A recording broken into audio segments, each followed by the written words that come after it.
Let's be completely fair to True Detective Night Country. Night Country doesn't live up to its own ideas. Characters aren't developed throughout the story, and the plot relies entirely on convenience and the supernatural. Issa Lopez sets up multiple ideas, threads, and arcs that are forgotten or left unresolved. I will prove these outlandish claims by contrasting the show's goals with how it achieves them. Let's establish the creator's intent for True Detective Season 4 so that we can assess its success on those terms. The goals of the season are to tell a character-focused murder mystery featuring a native peoples with supernatural elements. We know these are the objectives of the story because they are the elements with the most development and screen time, and also because she said so. But it's a story about two women that discover each other, love each other, and then fight and part ways and are bitter enemies. And that's where my story starts. Compared to earlier seasons of True Detective, additives include the emphasis on supernatural elements and the setting, particularly the Inupiat people, indigenous to northern Alaska. I will not be discussing every element of the show. I outlined these points because they are the focus of the story, and this analysis will examine the execution of these ideas. This is analysis and not review, so if you haven't seen the show, this will likely be very hard to follow and will spoil everything. Part 1. Characters.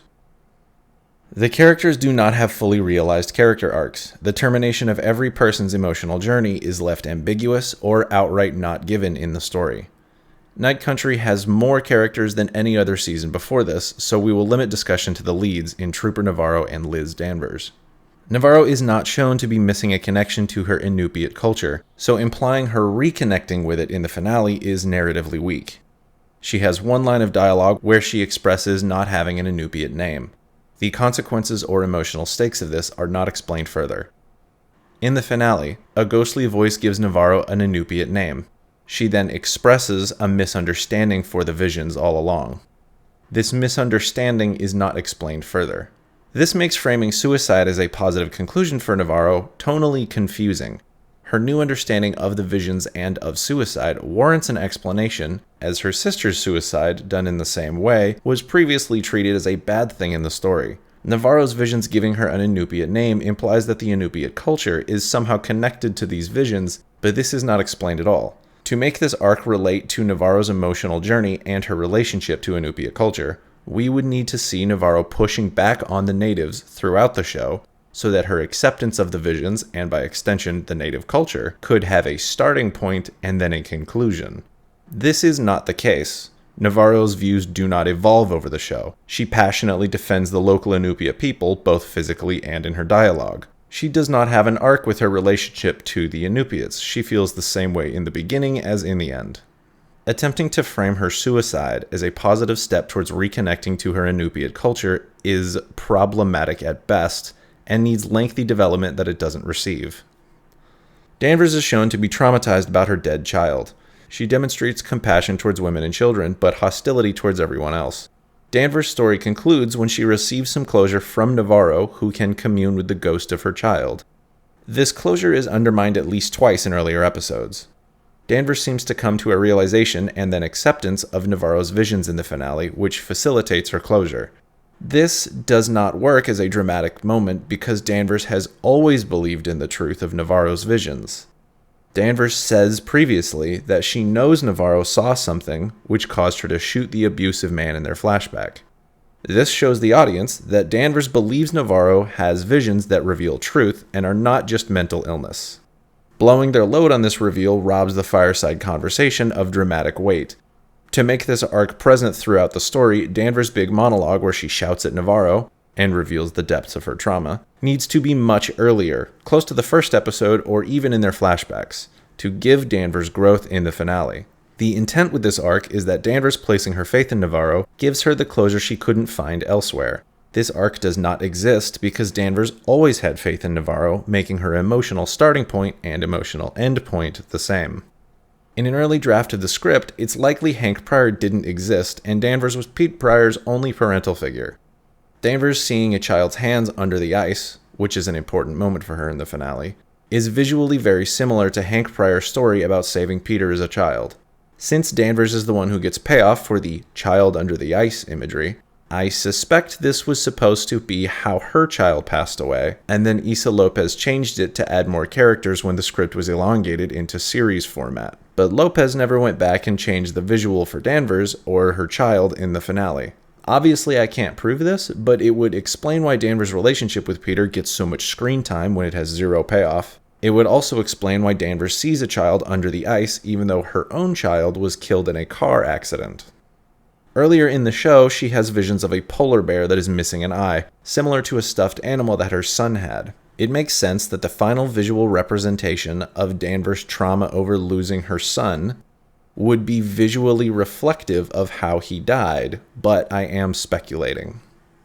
The revealed depths of Danvers' trauma and then its resolution are in the same scene by the fire in the finale.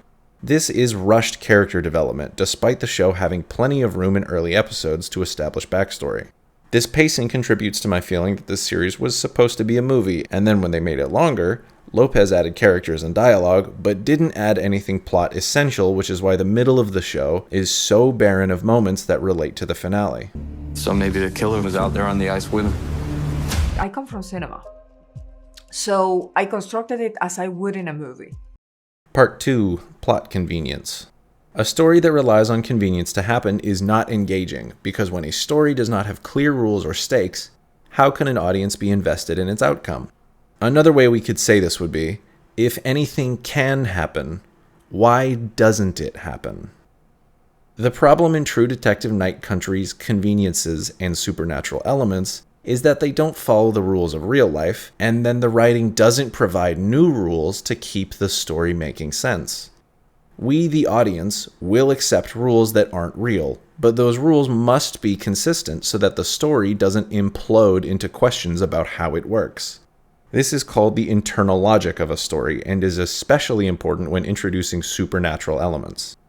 For bad examples of internal logic, see all of Harry Potter. Navarro's Inupiat vision shows her the way forward. It may reveal lies, it can speak to her and provide new information, and it allows her to commune with the dead. Limitations of this power are never explained or even implied, outside of the distinct possibility that she's just crazy. This begs the question, if Navarro can be shown things outside the confines of what is possible in the physical world, why couldn't she just be told the answer to the murders? If it can tell Navarro her Inupiat name, why did the ghost of Inupiat's past not just tell her who killed Annie K and that they killed the scientists? If the intent with this connection is that Navarro was unable to fully understand the visions until she accepted them, then that acceptance should have been her character arc, and as I said before, this is not present in the narrative. Internal logic aside, the way the lead characters arrive at the finale is entirely reliant on convenience. When a story leans on convenience too much, it unravels the cause and effect relationship that events follow in real life that keep an audience invested in the story's outcome. This raises questions about how anything works in this particular fiction. Your personal tolerance for coincidence is also a factor in how believable the story is for you. Here are the coincidences present in the final episode, and you may decide for yourself if this crosses a line of believability. Danvers and Navarro investigate some ice caves, and happen to fall through the floor into the correct cave system. They happen to find a remaining scientist still living there, despite the lab being an active crime scene for the last 2 weeks. They happen to find a perfectly preserved handprint on a hatch that dozens of people used regularly, which is hidden under the tile floor despite it being the entire reason for the lab's existence. That handprint happens to be missing a finger, leading them to question the matriarch of the janitors. Many of these coincidences rely on the Inupiat vision abilities of Navarro to get them there. The story proceeding entirely on convenience and superpowers makes it unsatisfying to watch because there's no way to understand the outcomes of this story or predict the next steps in the investigation. This does not make for compelling resolution for characters or for plot elements. Questions about the story can only be answered in your own headcanon or by simply saying, ghosts did it. And if the supernatural elements were explained or implied to have some sort of limitations, ghosts would be a valid answer, but they are not. This means that even the explanations that are simply ghosts require you, the viewer, to insert that answer yourself because it is not explicitly present in the show. Here are just a few examples of questions without answers. How did Salal Team 6 execute the scientists, making them look terrified before they froze? How did Navarro do the same thing to the last scientist? How did Annie K's tongue end up in the lab? Is Navarro crazy or not? Why is Doctor Who not following up with Danvers about being complicit in the murder of the abuser in the flashback? What happened to Danvers' relationship with the men she was sleeping with, and with her fractured relationship to the people of Venice? Why is Peter cool with Danvers after he had to shoot his own father? It runs directly counter to his journey in the story for him to go along with this. Why is Danvers cool with Navarro committing suicide? Why is Aunt Petunia cool with covering up murders for Navarro and Peter? Why does no one seem to care that the Salal research could potentially cure all known diseases? Why are the mining company, the Salal scientists, and Hank Pryor comfortable poisoning their own water supply for faster research and or money? Do they have drinking water separate from Ennis that is never disclosed? Maybe Brita filters just aren't a thing up there. This would make sense, but it's just headcanon. I'm making that answer up, and it isn't in the story. In Night Country, ghosts is not a valid explanation. The limitations of the ghosts are not made clear or even implied. To demonstrate, if we ask how the ghosts murdered the scientist, the only possible answer is because they're ghosts. And further investigation in this line relies on an audience inventing limitations for the ghosts, or else the ghosts become omnipotent. This creates a problem in the story because the next logical question is, if the ghosts are omnipotent, why did they let Annie K be murdered in the first place? Or why did they allow miners to set up shop in the town? Etc. So now we've started down a rabbit hole of impossibility, which is just a waste of our time. To make sense of the supernatural elements in this story is to invent explanations of our own to substitute the show not providing any. Even when we come with final explanations, they still don't explain everything. True Detective Night Country is not a mystery. It's a series of questions without answers. Mysteries can be solved by smart enough people. This case could never be completely solved by human beings, as there are too many open-ended questions that either don't have answers, or the answers involve the existence of unexplained ghosts and superpowers. The narrative would be more cohesive if many characters and plot elements were removed to allow tighter focus on closure for the leads and their stories. The narrative does not follow cause and effect relationships from real life, nor from any sort of internal logic. Lack of clear resolution for the main characters and many dangling plot threads are the biggest reasons why I think this show was once intended to be much shorter. So I constructed it as I would in a movie.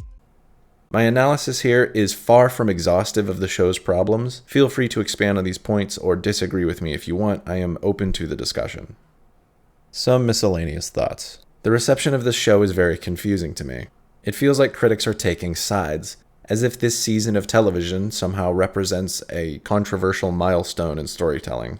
The entertaining part of the discourse around this is that it separates out meaningful criticism really efficiently. Valuable analysis does not rely solely on subjective opinion to arrive at a conclusion. It is unlikely that a wholly positive review of TDNC will contain much factual information about the show. And that's okay, everyone is entitled to like things, regardless of their quality, but this is not the same as analysis, and does not approach objectivity. I personally like tons of dumb TV and movies, in spite of, or maybe because of, their flaws. This little essay is not intended to express much of my own feelings about TDNC, only to lay a groundwork of what the show fails in on its own terms.